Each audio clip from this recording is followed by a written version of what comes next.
አቅማጣው ወሰ ተጎዳው ሰው የለ አቅማ እንዲህ አንድ ላይ ሳያችሁ ፎንቃ ምናምን አለ አይደለ ካፕል ብትሆን ታምራላችሁ። ቅዱስ ምን እያልክ ነው? እኔ ምኞቴን ነው የተናገርኩት። ቢሆንም ብሩክ ፍቅረኛ ያለው ሰው ነው። እንደዚህ አይነት የማይሆን ንግግር መናገር የለብህ። ሊሆን ይችላል ግን እንደዚህ ሆናችሁ ሳይም እንደተሰማኝ ታውቂያለሽ? ምናልባት እኮ ለብሩክ እናት ኩላሊት ስለግሽ ሞተሽ ቢሆን ይሄኔ ብሩክ ምን አይነት ስሜት ሊሆን እንደሚችል አሰብኩት። ቅዱስ ፊዮሪ ዝም በይ። ይኸውልህ ብሩክ በምታፈቅር ሴትና በእናት ሞት ይሄኔ ሀዘን ከቦ ነበር። ልክ ነህ። አየህ አይደለ? እቺ ልጅ ግን እናትን ከሞት ታድጋ ደስታ መልሳለች። እና እሺ ቆይ ምን ይፈጠር ነው የምትለው? በህይወት ውስጥ እንደዚህ አይነት መስዋዕትነት የለም። ስለዚህ ብሩክ ለአንቺም ልክ እንደዚህ መስዋዕትነት መክፈል አለበት እኮ። ምን አድርጎኝ? ከዚህ በኋላ እድሜ ልኩን አንቺን እያስደሰተና እየታዘዘ መኖር አለበት። ምክንያቱም እንዳንቺ አይነት መስዋዕትነት የሚከፍል ሴት አይገኝም። አንቺ ስሜቱ ከባድ ነው አይደል?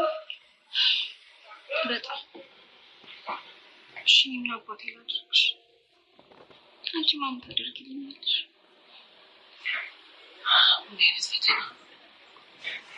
ብሩክ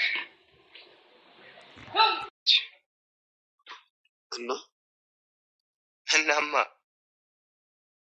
ፊዮሪ ከኔ ጋር ከምትሆን ይልቅ አንተ ጋር ብትሆን ደስተኛ እንደምትሆን ስለማውቅ ለዛም ጭምር ነው ወደ አንተ እየገፋት ያለሁት።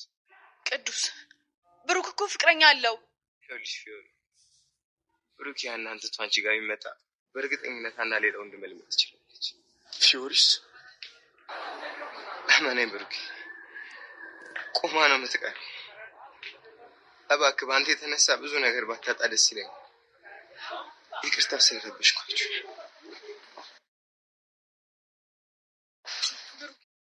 ብሩክ እንግዲህ ወስኗል ማለት ነው ከፊዮሪ ጋር ለመሆን። በጣም የሚያሳዝን ውሳኔ ነው። ምክንያቱም ያው እንግዲህ የእናቷ የፊዮሪ እናት ደውላ ፍቅሯ እንድታጣ አይገባትም፣ ካሁን በኋላ ፍቅረኛ መሆን አለባችሁ፣ ላንተ ብላ ብዙ መስዋዕት ከፍላለች። ስለዚህ ለሴኮንድ እንኳ ተለይተሃት ማየት አልፈልግም፣ ልጄን እንዲከፋት አልፈልግም ብላለች ማለት ነው። እንግዲህ እሷ በውስጧ ምንድን ነው ያለችው? ሀና ብሩክ አዝናለሁኝ፣ ካሁን በኋላ ደስታ የሚገባት የኔ ልጅ ብቻ እንጂ እናንተ አይደላችሁም።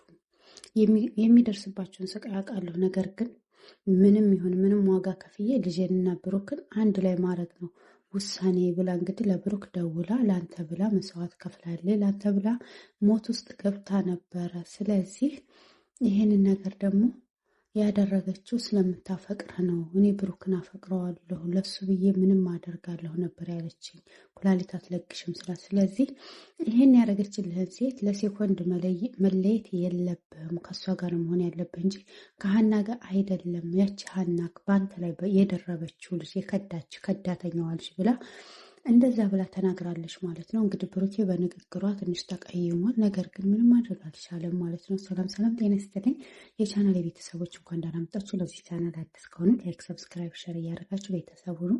እንግዲህ ዛሬ ተወዳጁን ቀጣዩን ክፍል አፍላ ፍቅርን ይዘንላችሁ መተናል። እስከ ቪዲዮ ፍጻሜ ድረስ አብራችሁን ቆዩ። አመሰግናለሁ። እንግዲህ ጄሪዬ እና ሻቴ እንትን ገዝተውላት ሸንኮራ አገዳ ስለምትወድ እሱን ግዙልኝ ብላ ነበር። በሰዓቱ እሱን ገዝተውላት እንግዲህ ሂዳ ነበር ልታመጣ እና አቡሽን ብቻዋን የምትሄደው ለምንድን ነው የሚል ጥያቄ ቀርቦባቸው እንግዲህ የት ነው የምትሄጂው ብለዋት ዛሬ አንዱ አፈቅርሻለሁ የሚለው ሸንኮራ አገዳ ገዝቶልኛል፣ ሸንኮራ አገዳ እኔ ደግሞ እወዳለሁ፣ በሱ የመጣብኝ ጥላቴ ነው ብላ ተናግራ ነበር። እናም እንግዲህ አብረው ሄደው ሸንኮራ አገዳውን ተሰጥቷት እየበላች ነበር። እሷ ደግሞ ሸንኮራ አገዳ ስትበላ ብቻዋን መሆን ነው የምትፈልገው፣ ማንም ሰው እንዲረብሻት አትፈልግም። እና ሻቴ መጥቶ ምን እየሰራሽ ነው? ይሄን ሸንኮራ አገዳ እኮ ቂም ተበቀልሽበት ሲላት ያ መብቴ ነው፣ እኔ ማንም ሰው እንዲረብሽኝ አልፈልግም፣ ሸንኮራ አገዳ ስበላ ብላ መልስ ሰጥተዋለች ማለት ነው። የሚገርም ነው። ጀሪ ሳቅተኛው ማለት ነው። እናም እንግዲህ በጣም የሚያሳዝነው ጉዳይ ምንድነው? የነ ሀኒቾ እና የነ ብሩክ ጉዳይ ነው ማለት ነው። እናም ምን አለ አሁን በዚህ ጉዳይ ላይ እናም እንግዲህ ብሩክን ምንድን ነው ያለው? እስኪ እውነቱን ንገረኝ፣ ለፊዮሪ ያለ ስሜት ምንድን ነው ሲለው ማን ነው ፊዮሪ ታሳዝነኛለች፣ ነገር ግን ምንም ማድረግ አልችልም፣ ለእኔ ብላ ብዙ መስዋዕት ከፍላለች። ነገር ግን እንዴት አድርጌ ነው ሀኒቾ ይከፋታል፣ ሀኒቾ በጣም እየከፋት ነው ያለው። እናቴ ለራሱ የምስጋና ፕሮግራም ላዘጋጅ ስትል እንባን የተናነቃት እና ሀኒቾ እንዴት ነው ይሄንን ነገር አምና የምትቀበለው? እናቴ ደግሞ አልገባትም ይሄን ነገር። ስለዚህ ፊዮሪ እኔን እንደምታፈቅረኝ እናቴ ብታቅ ብዙ ነገር ታደርጋለች። በዚህ ምክንያት ደግሞ ሀኒቾ ይከፋታል እያለ ነው ማለት ነው ብሩክ ነው ሀኒቾን የተረዳት። ሀኒቾ የዋህና ምስኪን ሰው ናት፣ ለሰው ክፉ አታስብ ማለት ነው። በጣም የምታሳዝናት። በዛ ላይ እንግዲህ ለብሩክ ብላ መጀመሪያ የተሳሳተችው ተሳስታለች። ነገር ግን ብሩክን በጣም ታፈቅረዋለች፣ ትወደዋለች ማለት ነው እና በጣም ታሳዝናለች። አሁን ላይ ደግሞ እንግዲህ ሁሉም ሰው ትኩረቱ ወደ እሷ ሆኗል ማለት ነው፣ ወደ ሀኒቾ። ምክንያቱም ሀኒቾ ባትኖር ኑሮ ፊዮሪና ብሩክ አንድ ላይ ይሆኑ ነበር። እያም እንግዲህ ከእናቲቱ ጀምሮ ከቅዱስ የጀምረው እንግዲህ ቅዱስም አሁን እየሰራ ያለው ስህተት በጣም ከባድ ስህተት ነው። ምክንያቱም እንደዚህ አይነት ስህተት መስራት የለበትም። ገና እሱ ስለሚያፈቅራት ፊዮሪ ደስተኛ ሆና ትኑር ብሎ የሰውን ሕይወት ማበላሸት የለበትም። ማናት የፊዮሪ እናት ለራሱ ይህን ማድረጓ በጣም የተሳሳተ ነው። ምክንያቱም የሰው ልጅ በግድ ውደደው በግድ አፍቅረው ውለታ ክፈል አይባልም። እና ፊዮሪ ደስተኛ ነበር ግጥ እሱ ከእሱ ጋር ብትሆን። ነገር ግን ይህንን ነገር ውለታ አድርጎ ሁሉም ሰው በውለታ ቢያስረው ምን አይነት ፍቅር ይሰጣል? እኔ ግራ እየገባኝ ነው። ቆይ ፍቅር በውለታ ይከፈላል እንዴ? ኧረ ወየው፣ እኔ ምን እንጃ ብቻ። ስለዚህ ይሄንን ሁሉ ስላደረገች ገና ይሄንን መስዋዕት ከፍላለሃለች እና ይሄንን ማድረግ አለብህ ብሎ መናገር በጣም ከባድ ነው ማለት ነው። እና እናቲቱ አሁን እየሰራች ያለችው ተንኮል በጣም ከባድ ተንኮል ነው። አውቃ ትምህርት ቤት ውስጥ እየደወለ የፊዮሪ ስልክ አይሰራም፣ ፊዮሪን አላገኘኋትም፣ አገናኘኝ እያለች ብሩክን እንግዲህ በየሴኮንዱ ከሱ ጋር እንድትሆን ቦታ እያመቻቸች ነው ማለት ነው። እና በጣም እያስመሰለች ነው ማለት ነው። እና በጣም ክፉ ሴት ናት የመጨረሻ። ይሄን ማድረግ የለባትም። ሀኒቾም እኮን የሰው ልጅ ነች።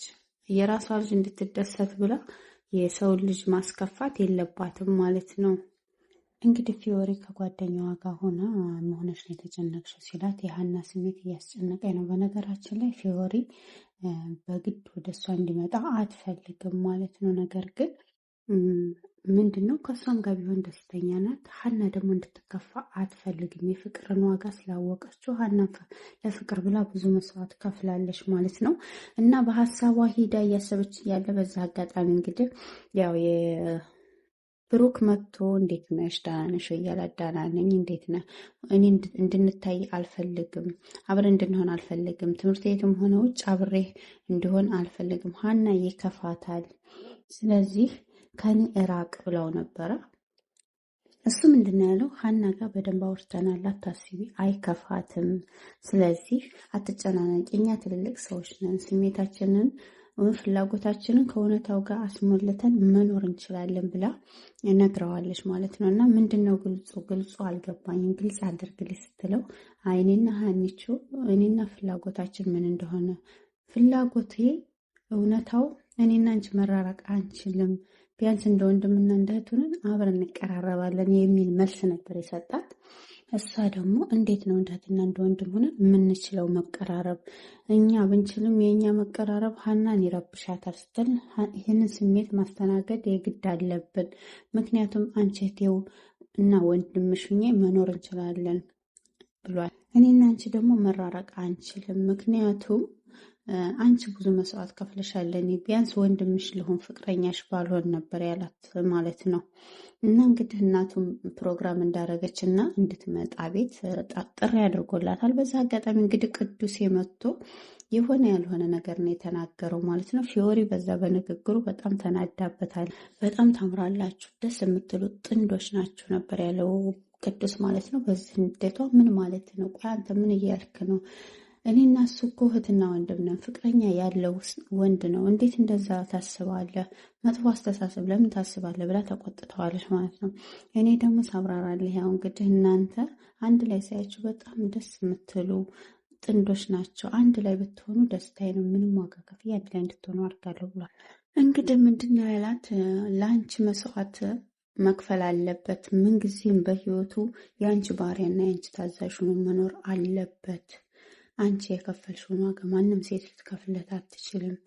አንቺ ኩላሊትሽን ባትለግሽ ኑሮ እናቱ በህይወት አትኖርም ነበር። እንደገና ደግሞ አንቺ ኩላሊት ስትለግሽ ሙተሽ ቢሆን ኑሮ በአንቺና በእናቱ ሀዘን ሁሌም ሲጸጸት ይኖር ነበር። ስለዚህ አንቺ የደስታው ምዕራፍ ስለሆንሽ ምንጊዜም ደስተኛ ማድረግ አለበት አንቺን። እናም እንግዲህ ይሄንን ነገር ሲናገር ሀኒቾ እኮ ማዶ ሆና ስትሰማው ነበር። በጣም አዝና በሆነ እያፈሰሰች ነበረ። በጣም ግራ የገባ ነበረ ማለት ነው። እና ሀኒቾ ስሜቱ በጣም ከባድ ነው። እንደዚህ ሲሉ መስማት ያመኛል ብላለች። እንግዲህ ምንድነው ሁሌም ባሪያ ሆነ መኖር አለብህ ብሎ ሀኒቾ ስሜቷ በጣም ተረብሾ እንባዋን እያነባች ስትሰማቸው ነበር። እነሱ ግን አላዩዋትም። አሁን እንግዲህ ቅዱሴ ምንድነው ያለው? ቆይ እኔ አንድ ሚስጥር ልንገርህ። እኔ ፍቅረኛዬ በመኪና አደጋ ነው የሞተችው፣ ግን ከሷ በኋላ ማፍቀር አልቻልኩም ነበር። ነገር ግን ፊዮሪን አፍቅሬ ያለሁኝና ይሄ ሚስጥር ፊዮሪ ብቻ ናት የምታውቀው። ስለዚህ እባክህን እንዳታጣት፣ እኔ ለእሷ ይሄንን የማደርገው ስለማፈቅራት ነው ብሎ ልመና ገብቷል ማለት ነው። እናም እንግዲህ ብሩክ ምንድነው ያለው? አዝናለሁ ብሎታል በፍቅረኛው ሞት። ነገር ግን ሀኒቾ ከአንተ ብትለይ ሌላ ሰው ልታፈቅር ትችላለች። ፊዮሪ ግን ሌላ ሰው አፍቅራ መኖር አትችልም።